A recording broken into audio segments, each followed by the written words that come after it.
ഞാൻ B J പിയുടെ കാൻഡിഡേറ്റാണ്. Jude Godwin Rosan എന്നാണ് പേര്. ഒരു ചേഞ്ച് ഈ പ്രാവശ്യം ബി ജെ പിക്ക് ഒരു ചാൻസ് തരിക. എന്താണ് ഇവിടെ കൗൺസിലർ ചെയ്യേണ്ട കാര്യങ്ങളെന്നൊന്ന് എന്ത് ചെയ്യാൻ പറ്റുമെന്നൊന്ന് കാണിച്ചു കൊടുക്കുന്നതിന് സ്നേഹത്തോടെയുള്ള ഒരു പ്രതികരണം.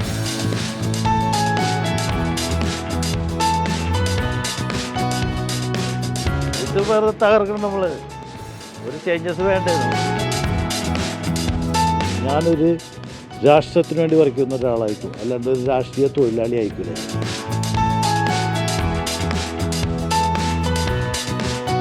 ഇവിടെ എൻ ഡി എ സ്ഥാനാർത്ഥികൾ എൻ ഡി എ ഗവൺമെൻറ് വന്നാൽ ഓർത്തു totally change. Queen of Arabian sea ശരിക്കും ക്യൂനാവും. അതിന് ഞങ്ങളെല്ലാവരും. നമസ്കാരം. കൊച്ചി നഗരസഭയുടെ 71ാം ഡിവിഷൻ മൂലംകുഴിയിൽ മത്സരിക്കുന്ന എൻ ഡി എയുടെ സ്ഥാനാർത്ഥി ജൂഡ് റോസൻ ഗോഡ്വിൻ നമ്മളോടൊപ്പം ചേരുകയാണ്. അദ്ദേഹം തൻ്റെ സഹപ്രവർത്തകരുമായി ഈ വീടുകൾ തോറും കയറി ഇറങ്ങി വോട്ടുകൾ അഭ്യർത്ഥിച്ചു കൊണ്ടിരിക്കുകയാണ്. റോസ്നിയേട്ടാ നമസ്കാരം. നമസ്കാരം. എങ്ങനെയുണ്ട് നമ്മുടെ ഇലക്ഷന് പ്രവർത്തനവുമായിട്ട് ഇറങ്ങി കഴിഞ്ഞപ്പോൾ? ഭയങ്കര ആക്റ്റീവായിട്ട് പോകുന്നുണ്ട്. മാറാത്തത് മാറണം, അതെല്ലാവരും പ്രതീക്ഷിച്ചുകൊണ്ടിരുന്ന. പല വീടുകളിലും ചെന്നപ്പോൾ അവർ പറഞ്ഞ പ്രതീക്ഷയിൽ നിന്ന് മൂന്നാമതൊരാൾ വരുമെന്ന്. കഴിഞ്ഞ രണ്ടുപേരെ പരീക്ഷ നോക്കി ഒരു ബെനിഫിറ്റും ഇല്ല. മൂന്നാമതൊരാൾ വരും, എന്തെങ്കിലും മാറ്റം ഉണ്ടാവും എന്നുള്ളത് പ്രതീക്ഷിച്ചുകൊണ്ടിരിക്കുന്നത്. അപ്പോഴാണ് നമ്മൾ വരുന്നത് ബി ജെ പി സ്ഥാനത്ത്. എന്താണ് റോസ്നിയേട്ടൻ ഈ ഒരു മത്സരത്തിന് തയ്യാറാകുവാനായിട്ടുണ്ടായ പ്രധാനപ്പെട്ട കാരണം എന്തായിരുന്നു? പ്രധാനപ്പെട്ട കാരണം വെച്ചാൽ ഒന്ന് മോദിജിയുടെ ഭരണം. പല സ്റ്റേറ്റുകളുടെയും ഡെവലപ്മെൻറ്റ്സ് കണ്ടിട്ട് നമുക്ക് അതിശയമാണ്. നമ്മളിപ്പോഴും ചെളിക്കുണ്ടി കിടക്കണ പോലെ തന്നെ ഇവിടെ കിടക്കുന്നത്. ഒരു ഡെവലപ്മെൻറ്റ്സിൽ കറപ്ഷനെ കുറിച്ച് മാത്രമേ കേൾക്കുന്നുള്ളൂ. അതിലൊരു മാറ്റം വേണമെങ്കിൽ ബി ജെ പി ഗവൺമെൻറ് വരണം. അതൊരു ട്രാൻസ്പെറൻ്റ് ആയിട്ടുള്ള എല്ലാം ആയിരിക്കണം. പിന്നെ പുതിയ നമ്മുടെ യുവാക്കളെല്ലാം നാടുവിട്ട് പോയിക്കൊണ്ടിരിക്കുന്നത്. ഇവിടെ എന്തെങ്കിലും ഒരു സ്റ്റാർട്ടപ്പ് ഉണ്ടാക്കിയാൽ മാത്രമല്ല അവർക്കൊക്കെ ഈ നാട്ടിൽ നിൽക്കാൻ പറ്റുള്ളൂ. അപ്പോൾ അതിൽ നിന്നൊന്നില്ല ഒന്ന് ചേഞ്ച് ആയിട്ട് നല്ലൊരു ഭരണം തന്നെ വിടാം. അതാണ് അങ്ങനെ ഒരു ആഗ്രഹം ഉള്ളതുകൊണ്ട് മാത്രമാണ് ഇതിലായിട്ട് ഇറങ്ങി. ഇത്തരത്തിലെ ഒരു മാറ്റം പ്രതീക്ഷിച്ചുകൊണ്ട് നമ്മൾ മുന്നോട്ട് വരുമ്പോൾ നമ്മളുടെ ആളുകളുടെ എല്ലാം പ്രതികരണം ഏത് രീതിയിൽ പോകുന്നു? വളരെയധികം നല്ല പ്രതികരണം വരുന്നത്. എല്ലാവരുടെ മാക്സിമം സപ്പോർട്ടാണ്. കാര്യം എല്ലാവരും പ്രതീക്ഷയായിരുന്നു ഒരാൾ വരും, മൂന്നാമതൊരു മുന്നണി വരുമെന്നുള്ളത്. കാര്യം ഡെവലപ്മെൻറ്റ്സ് എന്തെങ്കിലും വേണം. ഇത് പലരും ഇതിനു മുമ്പ് നിന്നേക്കണവർ ഞാൻ ആരും കുറ്റം പറയുന്നില്ല. രാഷ്ട്രീയം ഒരു തൊഴിലാക്കി എടുത്തേക്കണേ. അതല്ല പാടുള്ളത്. ഒരു പ്രാവശ്യം ജയിച്ചു കഴിഞ്ഞാൽ എല്ലാവർക്കും വേണ്ടിയുള്ളൊരു രാഷ്ട്രീയ നേതാവാണ്. എല്ലാവരെയും കൂടി ടാക്സ് മണിയാണ്. എല്ലായിടത്തും ഈക്വലായിട്ട് ഡെവലപ്മെൻറ്റ്സ് ചെയ്യണം. ഇവിടെ ചില ഭാഗങ്ങളിൽ മാത്രമേ ഡെവലപ്മെൻറ്റ്സ് ഉള്ളൂ, അല്ലാത്ത ഭാഗങ്ങളിൽ ഡെവലപ്മെൻറ്റ്സ് ഇല്ല. പിന്നീട് ഇവരോട് പറയാനുള്ളത് 5 വർഷം ഭരണം കിട്ടിയാൽ 5 വർഷവും ചെയ്യണം. അല്ലാണ്ട് 4.5 വർഷം വെറുതെ ഇരുന്നിട്ട് ഇലക്ഷൻ 6 മാസം മുമ്പ് എന്തെങ്കിലും ചെയ്തിട്ട് കാര്യമില്ല. ഇപ്പോഴും കണ്ടില്ല, മഴയത്ത് റോഡ് പണിയാണ്. ഇത്രയും ടൈം ഉണ്ടായില്ല, എന്തുകൊണ്ട് ചെയ്തില്ല? അതിനൊക്കെ ഒരു മാറ്റം വേണം. ഡേ 1 കാൻഡിഡേറ്റായിട്ട് തിരഞ്ഞെടുത്ത് കഴിഞ്ഞാൽ അന്ന് തൊട്ട് നാടിന് വേണ്ടി വർക്ക് ചെയ്യണം എന്നാണ്. അത്തരത്തിലുള്ള വികസനങ്ങൾ നമ്മുടെ നാട്ടിൽ കാണുന്നില്ല എന്നുള്ള പരാതിയാണോ പൊതുവായിട്ട് ജനങ്ങളുടെ ഭാഗത്തു നിന്നുണ്ടാകുന്നത്? ഭൂരിഭാഗം പറയുന്നത് ജയിച്ചു പോയാൽ പിന്നെ ഇങ്ങോട്ട് വരാറില്ല. ആ പഴയ ചെളിക്കുണ്ടി കിടക്കണ പോലെ തന്നെ കിടക്കണം. പക്ഷെ അതിനൊക്കെ ഒരു മാറ്റം വേണം.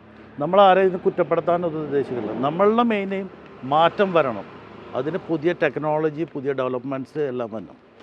പുതിയ ഡെവലപ്മെൻറ്റ്സ് നമ്മൾ മുന്നോട്ട് വെക്കുമ്പോൾ ആ ഒരു മാറ്റത്തിനായിട്ടുള്ള ഒരു പുതിയ കാഴ്ചപ്പാടുകൾ അതെന്തെല്ലാമാണ് നമുക്ക് ജനങ്ങളുടെ മുൻപിൽ അവതരിപ്പിക്കുവാനായിട്ട് സാധിക്കുന്നത്? ഈ ഡിവിഷൻ്റെ പൊതുവായിട്ടുള്ള കാര്യങ്ങൾ നമ്മൾക്ക് ഇതിൻ്റെ അകത്ത് കുറേ നല്ല വിദ്യാഭ്യാസം വിവരമുള്ളവർ വേണം. നല്ല ലോങ് വിഷനായിട്ടുള്ള ചെറുപ്പക്കാർ വേണം. കാര്യം ഇന്നത്തെ കാലത്ത് ചെറുപ്പക്കാരും നമ്മളേലും ഭയങ്കര അഡ്വാൻസ്ഡാണ്. കാര്യം വേ ഓഫ് തിങ്കിങ് അവരുടെ ഭയങ്കര അഡ്വാൻസ്ഡാണ്. അപ്പോൾ അവരെയൊക്കെ കൊണ്ടുവന്ന കാര്യം ഇത് ഡിജിറ്റൽ യുഗമാണ്. പിന്നെ ഈ ഓരോ സ്ഥലത്തിനെ കുറിച്ച് അറിയാവുന്നവർ, അതിൽ രാഷ്ട്രീയം നോക്കരുത്. എല്ലാവരുടെയും കൂടെ അഭിപ്രായം അറിഞ്ഞിട്ട് എല്ലാവരും കൂടി എടുക്കണം. അതിനൊരു ഓഫീസ് വേണം. ഇവിടെ എന്താ ചെയ്യാൻ പോകണമെന്നുള്ള ബോർഡിലിടണം. ചെയ്ത് കഴിഞ്ഞപ്പോൾ അതിന് എന്ത് ചിലവ് വന്ന് എന്താണെന്നുള്ളത് കംപ്ലീറ്റ് ഡീറ്റെയിൽസ് ആർക്കും ചോദ്യം ചെയ്യാനുള്ളൊരു അനുവാദം വേണം. അങ്ങനത്തെ കുറച്ച് ചേഞ്ചസ് വരുത്തണം. എന്നാലും ഒരു ട്രാൻസ്പെറൻസി ഉണ്ടാവുള്ളൂ. ഇവിടെ പല കാര്യങ്ങളും പലരും അറിയുന്നില്ല. CSR ഫണ്ട് തൊട്ട് ഒരുപാട് കാര്യങ്ങൾ ചെയ്യുന്നുണ്ട്. അതൊക്കെ ഒന്നും കണക്കിലേ ഇല്ല. അതൊക്കെ എല്ലാം കൊണ്ടുവരണം.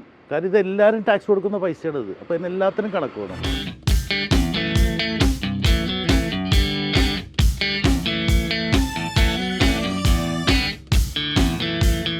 മാറ്റമൊന്നുമില്ല. ഞാൻ കെട്ടി വന്നിട്ട് 23 വർഷം. ഈ റോഡ് ഇതല്ലാണ്ട് ഒരു വികസനം ഇവിടെ വന്നിട്ടില്ല. അവിടെ നിങ്ങാട് ഈ അറ്റം വരും. ഒരു കല്ല് കൊണ്ടുവന്ന് ഒരു കട്ട ഇട്ടിട്ടില്ല. ഇത് ഇത്രയും പൊക്കത്തിൽ കൊണ്ടുവന്ന് മിറ്റിൽ തൂവും, അങ്ങോട്ട് പോകും. പ്രശ്നങ്ങളാണ് ഇവിടെ. പ്രശ്നങ്ങൾ 23 വർഷമായിട്ട് അതേ കൂടുതലൊന്നുമില്ലല്ലോ. റോട്ടയിൽ വെള്ളം വന്നു കഴിഞ്ഞാൽ ഇതിൻ്റെ അകത്തോട്ട് കയറും.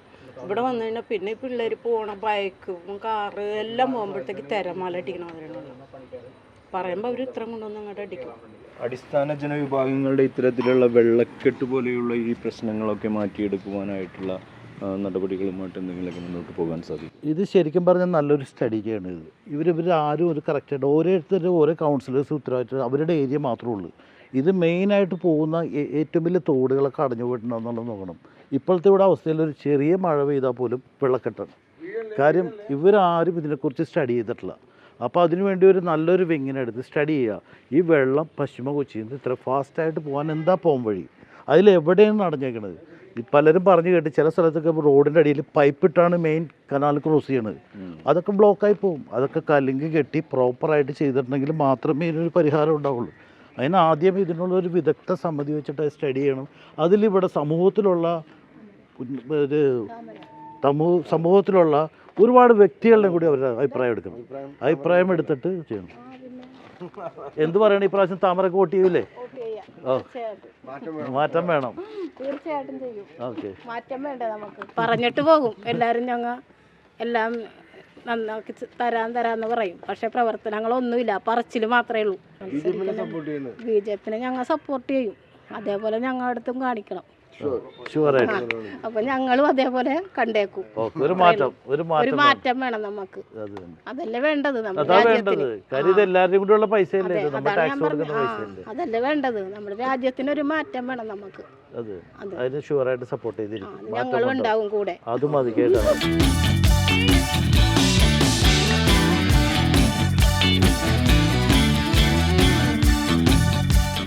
റോഷൻ സ്ഥാനാർത്ഥിയായിട്ട് വരുന്നത് അറിഞ്ഞപ്പോൾ തന്നെ ആദ്യം എന്നോട് വന്ന് പറഞ്ഞു. എനിക്ക് വളരെ സന്തോഷമായിരുന്നു. കാര്യം ഞങ്ങൾ ഈ ഇലക്ഷന് മാത്രമായിട്ടുള്ള ജീവകാരുണ്യ പ്രവർത്തനമല്ല, കുറേ വർഷങ്ങളായിട്ട് റോഷനും ഈ കാണുന്ന എല്ലാവരും കുറേയധികം ജീവകാരുണ്യ പ്രവർത്തനങ്ങളൊക്കെ ചെയ്യുന്നത്, പലവരെയും സഹായിച്ചിട്ടുണ്ട്. കറക്റ്റ് ആപ്റ്റായിട്ടുള്ള ഒരാളാണ് സ്ഥാനാർത്ഥിയായിട്ട് വരണമെന്ന് പറയുമ്പോൾ ഞങ്ങളൊന്നും പുറകോട്ടില്ല. കാലം പുതിയ പുതിയ ചിന്തകൾ വരണം, എന്നാലും അത് നമ്മുടെ നാട് നന്നാവുള്ളൂ. റോഷൻ അത് 100% കഴിയുമെന്നുള്ള എനിക്ക് നല്ല ഉറപ്പുണ്ട്. ഞങ്ങൾക്ക് എല്ലാവർക്കും നല്ല ഉറപ്പുണ്ട്. എന്തെല്ലാം വികസന കാഴ്ചപ്പാടുകളാണ് നമ്മൾ ഈ ഒരു വിജയത്തിലേക്ക് കടന്നു കഴിയുമ്പോൾ നമ്മുടെ ഡിവിഷനെ നടപ്പിലാക്കുവാനായിട്ട് നമ്മൾ ആഗ്രഹിക്കുന്ന വികസന കാഴ്ചപ്പാടുകൾ എന്തൊക്കെയാണ്? ഇത് 71-ാം ഡിവിഷനിൽ എൻ്റെ ഡിവിഷനാണിത്. ഇവിടെ ഒരുപാട് ചേഞ്ചസിൻ്റെ ആവശ്യമുണ്ട്. കാര്യം ഡെവലപ്മെൻറ്റ്സ് പറഞ്ഞ സാധനം നടന്നിട്ടില്ല. ഉണ്ട്, പക്ഷേ ചില ഏരിയകളിൽ മാത്രമേ. എനിക്ക് നല്ലൊരു വിഷനുണ്ട്. ഞാൻ അതുകൊണ്ട് പറഞ്ഞ മുതിർന്ന കുറേ ആൾക്കാർ, വെൽ എഡ്യൂക്കേറ്റഡ് ആൾക്കാർ, ഈ യുവാക്കൾ, ഇവരെല്ലാം കൂടി ഒരു കമ്മിറ്റി രൂപീകരിച്ചിട്ട് ഒരു മാസ്റ്റർ പ്ലാൻ ചെയ്യുക. ഒരിടത്തുനിന്ന് വർക്ക് സ്റ്റാർട്ട് ചെയ്യുന്നതിന് മുമ്പ് എവിടെ നിന്ന് എങ്ങനെ സ്റ്റാർട്ട് ചെയ്യണം, എന്ത് ബഡ്ജറ്റിൽ തീർക്കാം. ഇവിടെ പലപ്പോഴും പറ്റുന്നത് സ്റ്റാർട്ട് ചെയ്ത് കഴിയുമ്പോൾ ആ ബഡ്ജറ്റിൽ വർക്ക് തീർക്കാൻ പറ്റില്ല. പിന്നെ എങ്ങനെയൊക്കെ തീർക്കും, അത് ഒരിടത്ത് എത്തുകയും ചെയ്യില്ല. അതുകൊണ്ട് പ്രോപ്പർ പ്ലാനിങ് ഓരോ ഏരിയയിലുള്ള അവിടുത്തെ ആൾക്കാരും മുതിർന്ന ആൾക്കാരെയും വിദ്യാഭ്യാസമുള്ള ആൾക്കാരെയും വെച്ച് സജഷൻ എടുക്കുക. പിന്നെ പ്രത്യേകിച്ച് നമ്മൾക്ക് കുടിവെള്ളം പൈപ്പ് ലൈൻ കംപ്ലീറ്റ് തോട്ടിൽ കൂടിയാണ് പോയേക്കണത്. ഇത് കംപ്ലീറ്റ് ഡിസീസ് ഉണ്ടാക്കുന്നുണ്ട്. പിന്നെ വെള്ളക്കെട്ടിന് എന്തിനാണ് പ്രോപ്പർ ഇത് എല്ലാം സ്ലാബിട്ട് മൂടിയിട്ടുണ്ട്. ഒരിടത്ത് സ്ലാബ് തുറക്കാൻ പറ്റില്ല, ടൈൽസ് ഇട്ട് മൂടിയേക്കണത്. അതിനൊക്കെ ഒരു ഹോൾ വെച്ച്, മാൻ ഹോൾ വെച്ച് അവിടെ നിന്ന് ക്ലീൻ ചെയ്യാനുള്ളൊരു ഓപ്പർച്യൂണിറ്റി ഉണ്ടാക്കണം. പിന്നെ മെയിനായിട്ടുള്ളത് ഇവിടെ പവർ ഫെയിലിയർ, ഒരുപാട് കാര്യങ്ങൾ നമുക്കിവിടെ ചേഞ്ചസ് വരാനുണ്ട്. കാര്യം കേബിൾ സിസ്റ്റം എല്ലാം മാറ്റണം. കാര്യം ഫ്യൂസ് പ്രോപ്പറായിട്ട് പ്രൊട്ടക്ഷൻ ഇല്ല. ട്രാൻസ്ഫോമറിൻ്റെ അവിടേക്ക് ഏത് വേണമെങ്കിലും ഇലക്ട്രിക്യൂട്ടഡ് ആകും ആൾക്കാർ. അങ്ങനത്തെ ചേഞ്ചസ് ഒരുപാട് വരുത്തണം. രണ്ടാമത് ഒരു ഡിജിറ്റൽ യൂത്തിൽ പോകുന്ന യങ്സ്റ്റേഴ്സിന് പ്രത്യേകിച്ച് നമ്മളുടെ ഇവിടെ എന്തെങ്കിലുമൊക്കെ ബിസിനസ് തുടങ്ങാൻ പറ്റുന്നവർക്കുണ്ടെങ്കിൽ അതിൻ്റെ ഓപ്പർച്യൂണിറ്റി കുറച്ചും കൂടി സുതാര്യം. കാര്യം കേന്ദ്ര ഗവൺമെൻറ്റിൽ ഒരുപാട് സ്കീമുണ്ട്, ഏകദേശം 600ഓളം സ്കീമുണ്ട്. അതിൽ മുദ്രാ ലോൺ കൊടുക്കുന്നുണ്ട്. പിന്നെ 70 വയസ്സിന് മുകളിലുള്ളവർക്ക് വേണ്ടി അവർക്കെല്ലാം പെൻഷൻ, ഇത് മറ്റേ മെഡിക്കൽ ഇൻഷുറൻസ് പദ്ധതി, അങ്ങനത്തെ എന്തൊക്കെ ചെയ്യാൻ പറ്റും അതിൻ്റെ മാക്സിമം ബെനിഫിറ്റ്സ് ആൾക്കാർക്ക്. അതാണ് എൻ്റെ മനസ്സിലുള്ള ഒരു കാഴ്ചപ്പാട്. പക്ഷെ അത് എല്ലാവരും കൂടെ അനുവദിച്ചാൽ ഞാൻ 71-ാം ഡിവിഷൻ്റെ കൗൺസിലറായി വന്നാൽ ഈ പറഞ്ഞതെല്ലാം ചെയ്യിക്കും. ഞാനൊരു രാഷ്ട്രത്തിന് വേണ്ടി വരയ്ക്കുന്ന ഒരാളായിരിക്കും, അല്ലാണ്ട് ഒരു രാഷ്ട്രീയ തൊഴിലാളി ആയിരിക്കില്ല ഞാൻ. സെൻട്രൽ ഗവൺമെൻറ് ഒരുപാട് പൈസ ഇൻവെസ്റ്റ് ചെയ്യാനൊക്കെ റെഡിയാണ്. ഒരുപാട് ഇപ്പോൾ CSR ഫണ്ട് വരുന്നത്, അങ്ങനത്തെ ഒരുപാട് ഫണ്ട്സ്. പക്ഷേ ശരിക്കും പറഞ്ഞിട്ടുണ്ടെങ്കിൽ ഇവിടെ ഇത് പ്രൊമോട്ട് ചെയ്യുന്നില്ല. കാര്യം പല ഫണ്ടും കൊളാപ്സായി പോകണം. കാര്യം ഇവർ പ്രൊമോട്ട് ചെയ്യാത്ത കാര്യം, അത് പ്രൊമോട്ട് ചെയ്താൽ BJP ഗവൺമെൻറ് ചെയ്യുന്ന പറയുമ്പോൾ ആൾക്കാർക്ക് BJP-യിലായിട്ട് ഒരു ചായ്വ് വരുമോ എന്ന് ഓർത്തിട്ടാണ് ചെയ്യാത്തത്. അതെല്ലാം മാറി ഒരു പുതിയൊരു തുടക്കമായിരിക്കണം ഇതിന്. ഇവിടെ NDA സ്ഥാനാർത്ഥികൾ NDA ഗവൺമെൻറ് വന്നാൽ ഓർത്തു totally change. Queen of Arabian sea ശരിക്കും ക്യൂനാവും. അതിന് ഞങ്ങളെല്ലാവരും കൂടി ശ്രമിക്കും. ഇത്രയും ദിവസത്തെ പ്രവർത്തനങ്ങൾ കഴിഞ്ഞപ്പോൾ, ആളുകളുടെ ഇടയിലേക്ക് ഇറങ്ങിച്ചെന്ന് കഴിഞ്ഞപ്പോഴും നമ്മുടെ പ്രവർത്തനങ്ങളിൽ എത്രത്തോളം ആത്മവിശ്വാസം നമുക്ക് തോന്നുന്നു? വളരെയധികം കോൺഫിഡൻസ് ആയി ഇപ്പോൾ. ഇത് വളരെ ഇത് കേട്ടപ്പോൾ ആൾക്കാർ മൂന്നാമതൊരാളെ പ്രതീക്ഷിച്ചിരുന്നെന്ന് പറഞ്ഞ് കേൾക്കുമ്പോൾ എന്തോ മനസ്സിന് സന്തോഷം. കാര്യം ഇത്രയ്ക്ക് ഡെസ്പറേറ്റ് ആൾക്കാർ നിന്നേച്ചാന്ന് വെച്ചാൽ കാര്യം ഒരു സപ്പോർട്ടും കിട്ടാത്തൊരു ജനമായിരുന്നു. മാറി മാറി മാറി വോട്ട് ചെയ്തിട്ടും ഒരു ഡെവലപ്മെൻറ്റ്സും ഇല്ല, ഒരു ഇതും ഇല്ല. അപ്പോൾ പലരും തന്നെ പറഞ്ഞ് ഈ പ്രാവശ്യം ചെയ്യേണ്ടെന്ന് ഓർത്തിരുന്നു വെച്ചാൽ ഏതായാലും ചേട്ടൻ ഈ വീട്ടിൽ വന്നില്ല, ഞങ്ങൾ 100% ചെയ്തിരിക്കും, ഇത് ഞങ്ങൾ ഭാഗ്യമായിട്ട് കരുതുകയും ചെയ്യുന്നു. അത് കേൾക്കുമ്പോൾ തന്നെ മനസ്സിനൊരു സംതൃപ്തി. അപ്പോൾ എന്തായാലും 100% വിജയിക്കും എന്നുള്ളതിൽ കോൺഫിഡൻസ് ആയിപ്പോൾ. കാര്യം അതിനു വേണ്ടി സപ്പോർട്ട് ഒരാൾ പോലും നെഗറ്റീവ് പറഞ്ഞില്ല, എല്ലാവരും പോസിറ്റീവായിട്ടാണ് പറഞ്ഞത്. ഞങ്ങൾ കൂടെ ഉണ്ടാവുമെന്നാണ് പറഞ്ഞേക്കുന്നത് എല്ലാ കാര്യത്തിലും. അത്യാവശ്യം ഉണ്ടെങ്കിൽ വിളിച്ചാൽ കൂടെ വരാനും തയ്യാറാണ്, എല്ലാ വീടുകളിലും പോയി പറയാനുള്ളത്. അത് കേൾക്കുമ്പോൾ മനസ്സിന് എന്തൊക്കെയോ സന്തോഷം തോന്നുന്നു. കാര്യം ഒരു ബന്ധമില്ലാത്ത ആൾക്കാർ ജീവിതത്തിൽ ആദ്യമായിട്ട് കാണുന്ന ആൾക്കാരൊക്കെ ഈ പറയുന്നത് കൂടെ വരാട്ടാ, നമുക്ക് എങ്ങനെയെങ്കിലും വിജയിപ്പിച്ചെടുക്കണം, ഞങ്ങളുടെ ഒരു പ്രതീക്ഷ തന്നിൽ മാത്രമേ ഉള്ളൂ എന്നൊക്കെ കേൾക്കുമെന്നതൊരു മനസ്സിന് സന്തോഷം. സർവേശ്വരന് നന്ദി പറയുന്നതിന് മാറ്റം പ്രതീക്ഷിക്കുന്നു. 100% പ്രതീക്ഷിക്കുന്നു.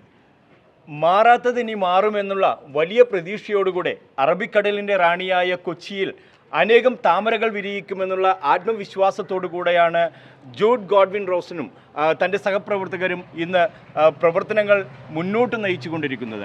ഇവരുടെ പ്രവർത്തനങ്ങൾ വിജയമണിയുവാനായി എല്ലാവിധത്തിലുള്ള ആശംസകളും നേരുകയാണ്. Thank you very much. Metro 7 ന്യൂസിന് വേണ്ടി ജോസ്ലിൻ ബിജോയ്ക്കൊപ്പം Redjan Rebello. Thank you very much.